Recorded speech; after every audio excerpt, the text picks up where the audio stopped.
తెనాలి బాలాజీరావుపేటలో గల శ్రీ పట్టాభిరామస్వామి వారి దేవస్థానంలో శ్రీరామనవమి ఉత్సవాలు వైభవంగా జరిగాయి. ఆదివారం జరిగిన కళ్యాణ మహోత్సవంలో ప్రత్యేకంగా స్వామివారికి గోటితో వలచిన తలంబరాలను వినియోగించారు. స్థానిక రైల్వే స్టేషన్ సమీపంలో గల శ్రీ పట్టాభిరామస్వామి వారి దేవస్థానంలో విశేషంగా శ్రీ సీతారాముల వారి కళ్యాణ మహోత్సవం జరిగింది.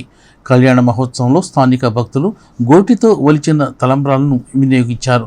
ఎంతో భక్తి శ్రద్ధలతో జరిగిన ఈ కార్యక్రమంలో ఏలూరు కృష్ణప్రసాద్, రమాదేవి దంపతులు, జలగం రాఘవ, నగరాజ దంపతులు పాల్గొని పూజాది కార్యక్రమాలు నిర్వహించారు. తదనంతరం తీర్థ ప్రసాదాలని అందజేశారు.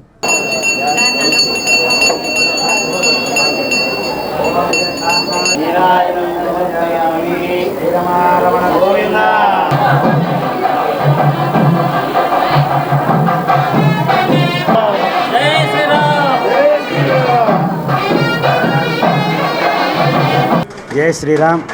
మన తెనాలి పట్టణం రామస్వామిపేటలో వేంచేసి ఉన్న శ్రీ పరివార సమేత పట్టాభిరామస్వామి వారి దేవస్థానంలో శ్రీరామనవమి ఉత్సవాలు ఎంతో వైభవంగా ప్రారంభమైనాయి.